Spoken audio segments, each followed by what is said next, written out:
You're listening to the Pillaging Podcast, companion podcast to PillagingJustForFun.com. That's PJ4F.com, the only Raider fan site made by Raider fans for Raider fans. Tune in every week on iTunes, SoundCloud, and Stitcher Radio. Call in and leave a message to be played on air at 408-909-PJFF. Phone lines are always open. Brought to you every week by Creative Media Design Studio. Check them out at CreativeMediaMonterey.com. Yo, it's time to pillage another podcast. I'm your host, Kenny Stapler. Holler at your boy, Jay. What's good, Kenny? What's happening? Oh.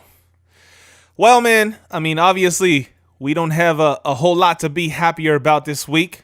A lot of bad things went down this week. Bad things Went down this weekend, man. Well, let's talk about the good first. Yes. We could do that. Because I'm actually in a good mood today. I am too. I'm actually in a good mood too. I mean, that may be shocking to some people out there, but yeah, let's think of some positives, man. Let's stay positive up in here.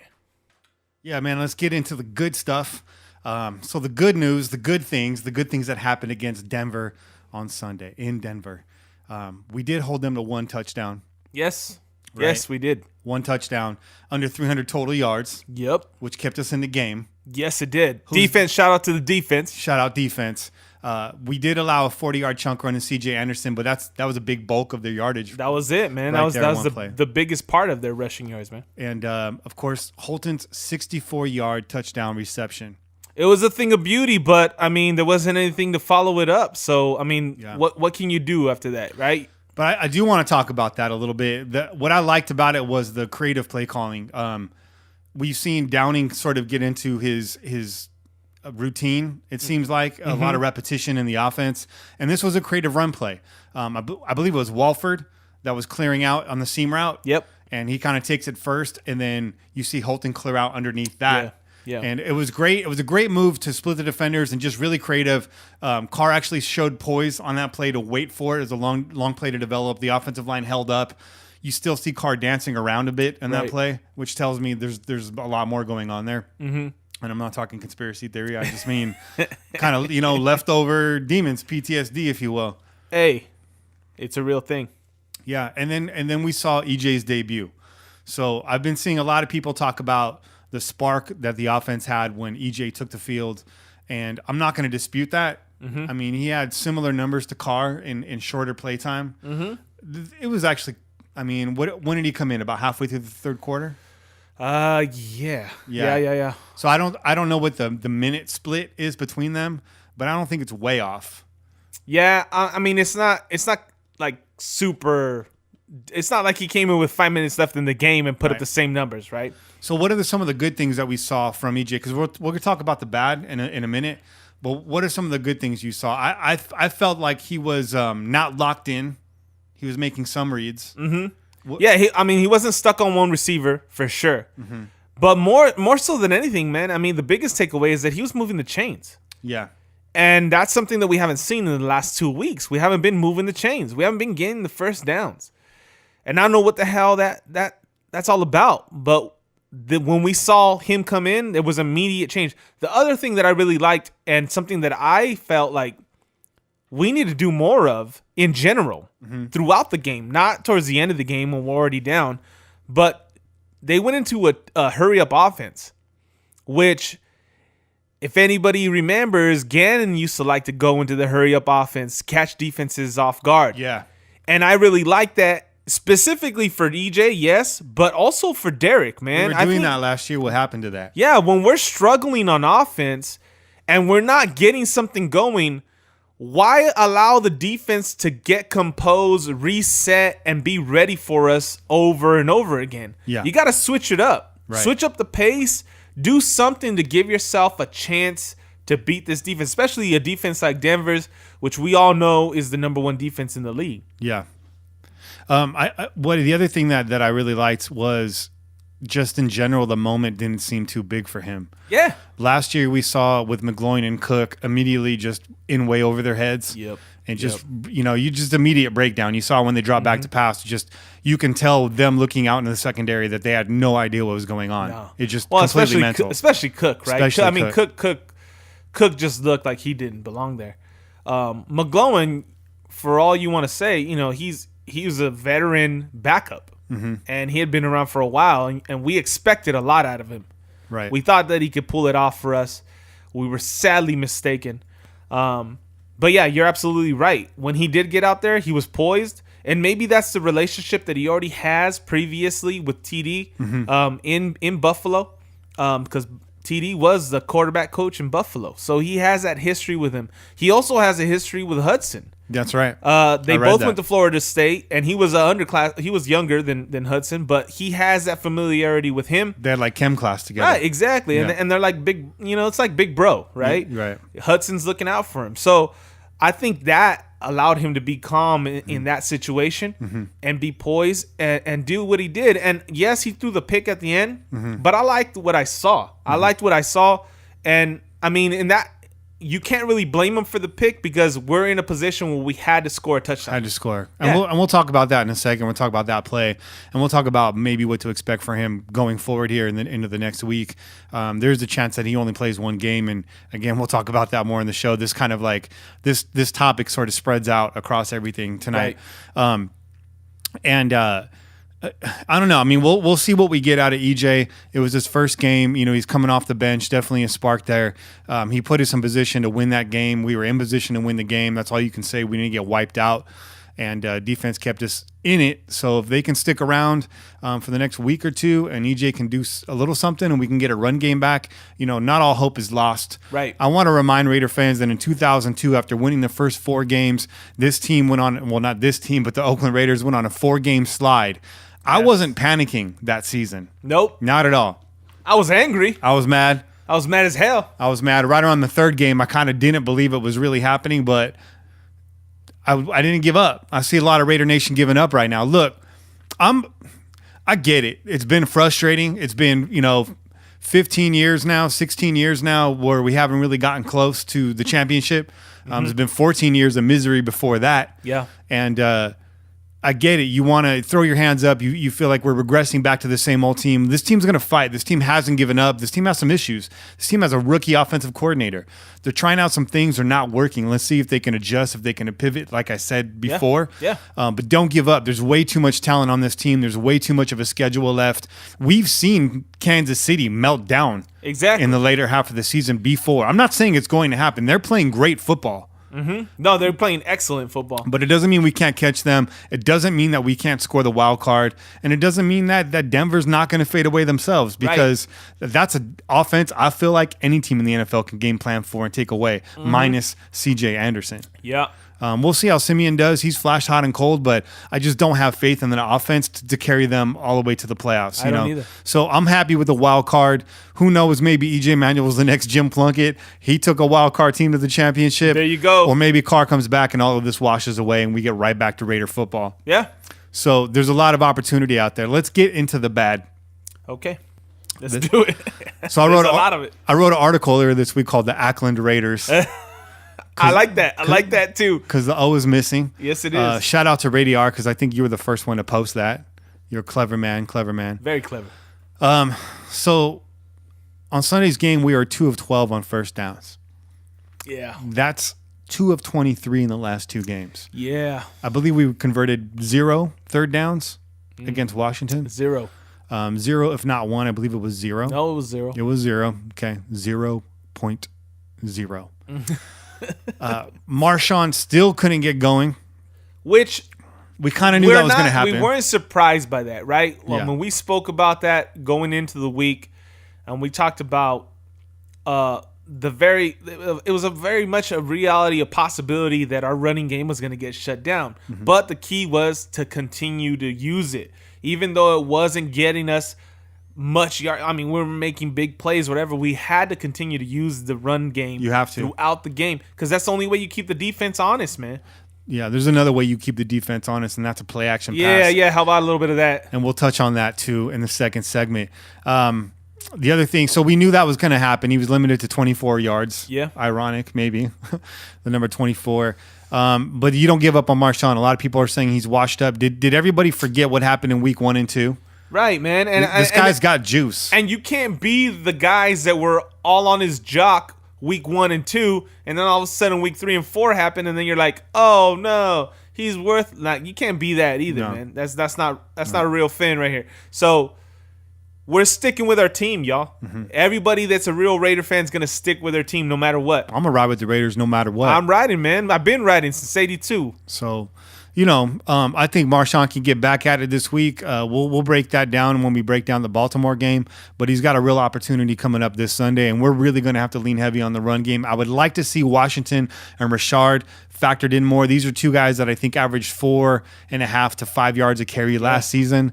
Where are they at? You know what I'm saying? Exactly. I get it. Marshawn's a new toy. He's awesome. He's a bulldozer. But you got two great change of pace dudes. Let's get them in there. Those guys also happen to have great hands as well. Exactly. That's what I was going to say. You got to work them into the passing game as well, man. Yeah. I mean, we made the last 2 weeks, we've made keys on the passing game to tight ends and running backs. Yeah. And we haven't seen that used the way we want to see it.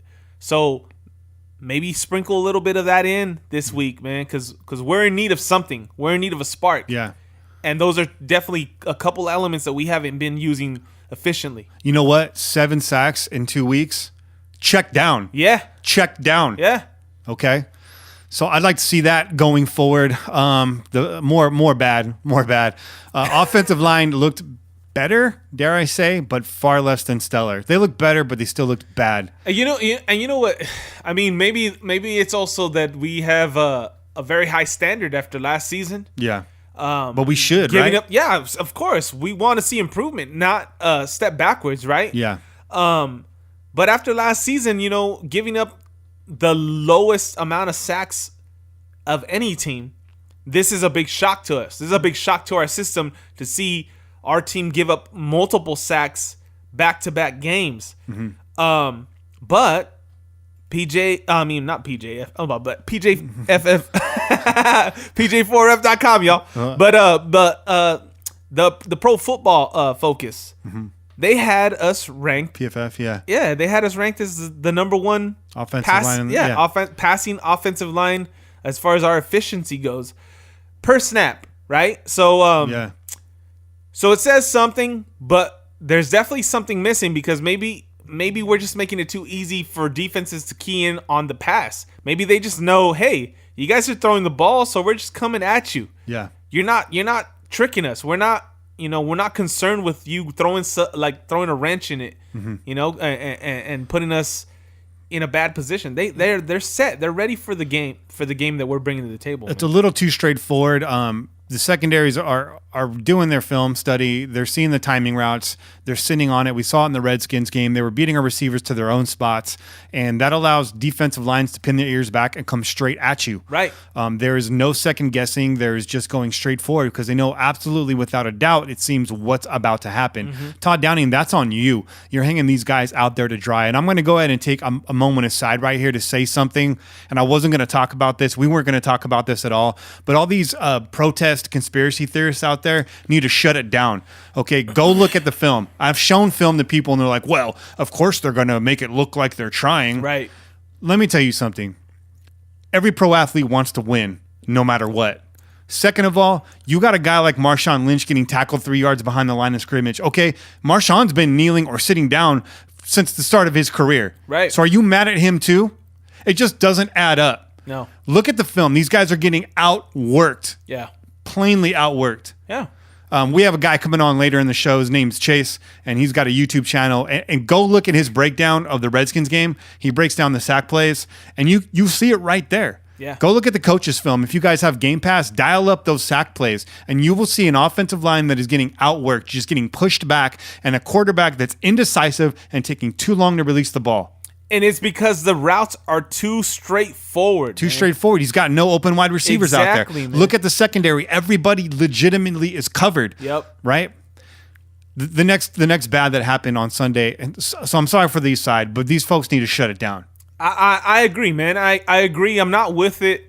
We had this discussion. Yeah. Like, it's real easy to just turn to something else. Hey, Raider fan loves a conspiracy theory. Yeah, take attention off of what's really going on with the team. Yeah. And bottom line is, with Washington, we got punched in the mouth. And Denver's a solid defense. We knew that going into the week. They're not going to give up stupid plays. They're not going to give you easy ones. Yeah. They're going to meet you, and you're going to have to literally beat them, legitimately beat them. So if you're not coming with the correct plays, you're not coming with some different routes, different looks, then you're making it easy for them, man. All they got to do is set up where they want to. And oh, by the way, those people that want to argue, well, what about it was against a Washington team? That's a Washington team that's ranked second in the league in defensive, in the rushing defense. Exactly. They do have a stout defensive line. They don't have names on there. I downplayed it going into that game, and you know what? I think our team did too. We did. We all did. We all did. So going into week 3, we looked at Washington. They were 1-1. We looked at the PFF rankings, and they were all their offensive line, their defense. They were all over the place. Yeah. So we were real confident, man. We were riding high. We just blew out the Jets. The Jets ain't nothing, and we said that the Redskins were going to be better than the Jets. Yeah. But we're realizing, especially after this week and the game that they had against Kansas City, Washington's for real. Yeah. They're a good team. They're a legitimate team. Yeah. So, I mean, you can take whatever kind of solace you want in that we came in riding high like, oh, we can just do whatever we want. This team sucks. And maybe we were saying that here in the studio too. And they just were like, no, we don't. And they smacked us up. But those are 2 top defenses in the NFL that we just faced back-to-back weeks on the road. On the road.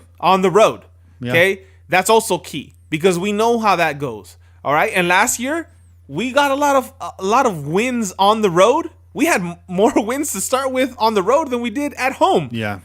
And that's not the case this season, but that's how it goes on the road sometimes. Yeah, that's the way it is. You can't always pull it out, man. So, two tough teams back-to-back weeks. Let's get back to it this week against Baltimore. Carr's injury is part of the bad. That's a no-brainer. We'll break that down in the injury segment. Maybe some good news there. Some of you guys probably heard that, but we're going to talk more in detail about what that injury is.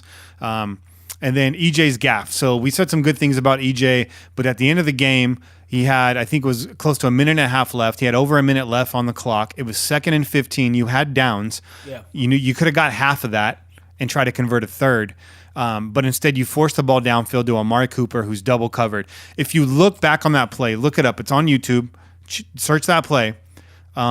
You will see a wide open Olawale underneath. And he easily gets that first down. If not, he gets 10 yards of those 15. Yeah. And that's 4 down territory. You still have 2 more downs to pick up another 5 yards or score a touchdown. So, EJ, I have reservations. He's a backup quarterback for a reason. Yes, we had a spark. Yes, he was converting, but he's still prone to a mistake. Think about that. Consider that. A lot of people out there already were ready to sign off on EJ being a world beater. The backup QB is always the most popular guy in town, right? When your starter's struggling. Tuiasosopo. Yeah. So, again, pump the brakes, Raider Nation. Just chill out, and we'll see. We got other weapons on the offense that can help us out. We already mentioned a few of them, okay?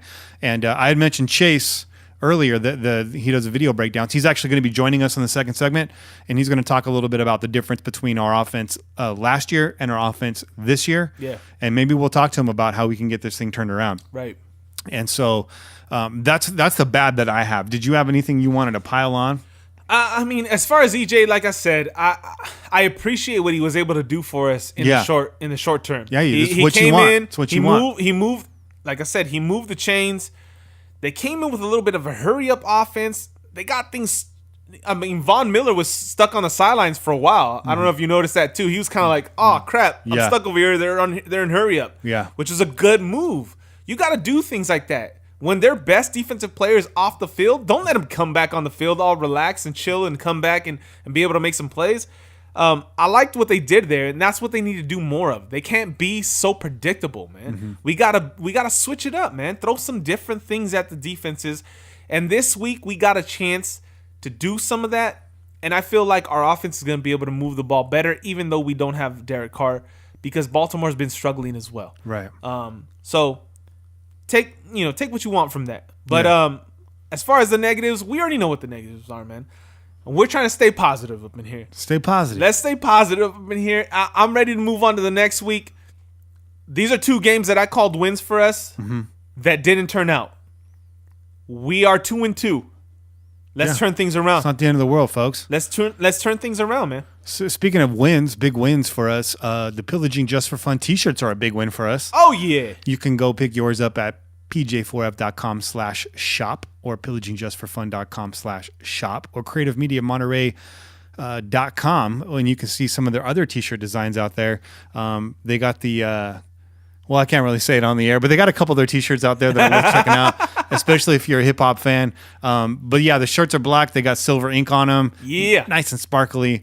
I have a silver on white special edition. Oh. I might be out there at the Oakland Alameda Coliseum this weekend slinging those tees. Ooh. So if you're out there, hit me up on Instagram. Hit us up, _pillaging_podcast on Instagram, or hit us up on Twitter at Pillage Just for Fun, and DM me and let me know where you're at, and I'll come out to your spot. Let me know what slide up in our DMs. Slide up in our DMs, and I'll slide up in your tailgate with some fresh, crisp PJ4F gear.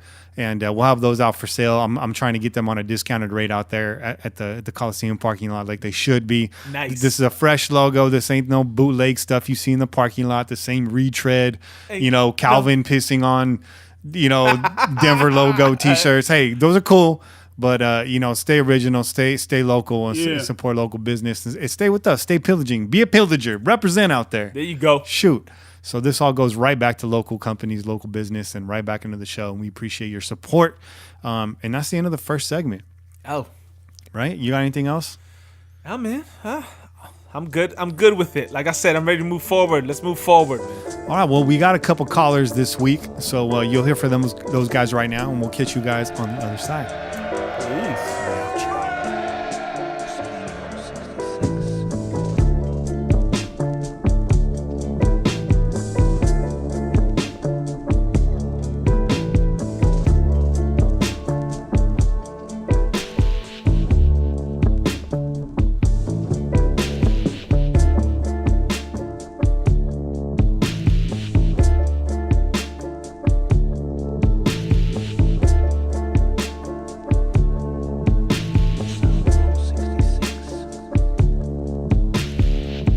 Pillagers, it's in one word, Raider. I wanted to give my 2 cents on the state of the Raiders right now, specifically Downey. A lot of talk about Downey. I absolutely loved his play calling this last game. 4th and 1 call. That's balls out. We're gonna run right at you, try and stop us football. We have the best, if not the top 2 O-line in football. We're gonna show you who's boss. We didn't get the yard. It's called not executing. Watching the film on that play, Clive Walford missed the block. The other blocking was good. He gets his block, we get the yard. We get the first down, and we rub it in their faces, getting the 4th and 1, showing them who's boss. Also love the play calling on the touchdown drive. We had no running back from the 1 foot line. That's some very, very gutsy calling. Tony Romo was going nuts in the booth. He said he was worried. When we made a first down, we went deep to Holton. More gutsy play calling. If you look, Cook had 2 opportunities to score a touchdown. One he alligator armed, the other one he just missed it. Those 2 touchdowns, we win the game. So we would have scored enough points to beat Denver at Denver, who I believe is a playoff team this year. I believe their defense is even better from their Super Bowl year. Why? Because they learned how to stop the run. They still have the no-fly zone. They still got good pass rushers. They don't have Ware, but they have Barrett is playing well. So that would have been an excellent win. We execute those plays that Down calls, and we don't do a stupid fake fumble or fake punt return. Jenny, 303 Raider, good afternoon, my friend. Hope all is well. Getting ready actually to fly out to the Bay Area. I'm going to the game versus Baltimore. Super excited to be tailgating with the best tailgaters in the world, Raider Nation in Oakland. Gonna go see Forever and Kane and Hollander and everyone else out there. So anyways, keys to the game. I mean, my goodness.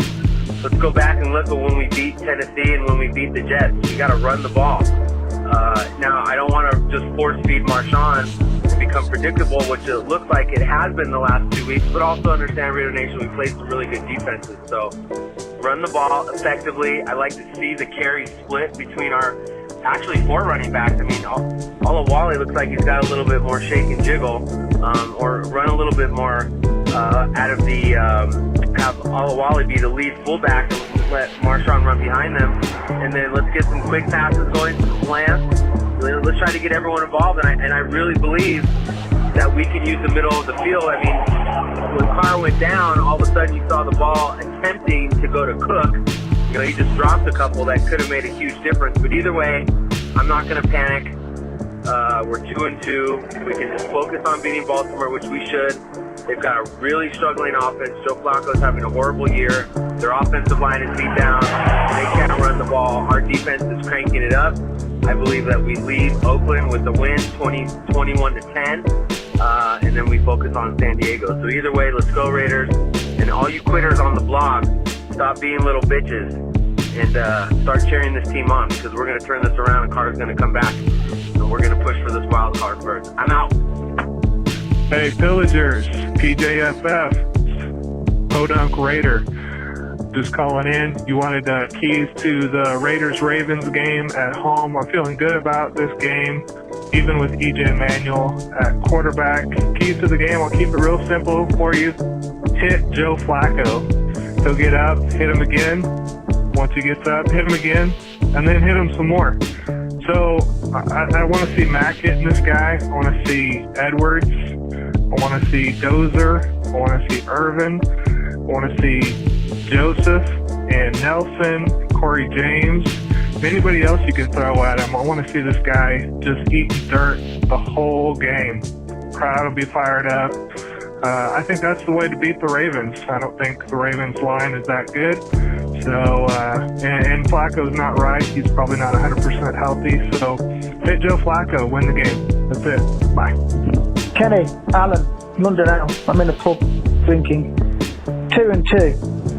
I've got a pint glass of beer. Half full or half empty? Discuss. Go Raiders.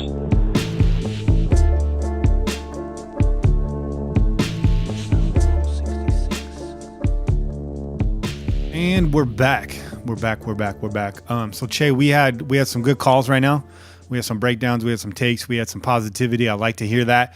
Can you you want to read off kind of some of the stuff we had on Instagram too? Yeah, man. We had a couple comments on Instagram. For the gram. We call the segment For the Gram. This is for the gram. Sleep.what.is.that commented. Sleep. What is that? What is that? We're going to need the running game to get resurrected. Mm-hmm.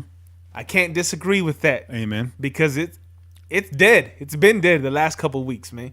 So definitely agree with you there, man. We need to resurrect the running game. Mm-hmm. And then also Herrera_Christopher.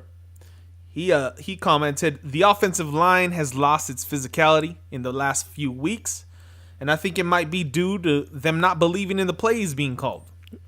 They might be noticing other plays or other teams calling out the perfect defense for the play. Dink and dunk works for a while, but you have to stretch the field too. Better play calling sequences on offense and physicality up front are my keys.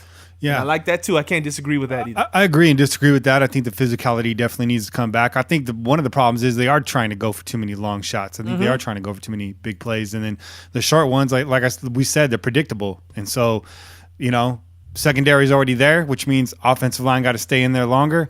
Car's release time getting longer. Everything breaks down. Everything breaks down in a timing system when it doesn't work. And so I agree and disagree with that, but overall I say I agree with that. Those are great posts. Yeah. We appreciate it. You guys keep it coming. Also, feel free to call in 408-909-PJFF. When you get your feet underneath you, when you feel ready, give us a call. All calls are welcome. You guys are awesome. Shout out to all the pillagers out there. And something we didn't mention in the first segment, what are you pouring out tonight? You've got 2 different bottles over there. Well, obviously we tried to switch the luck up last week. We did. Right? And I brought in, Old Faithful Stone Brewery Ruination 2.0, but it didn't work.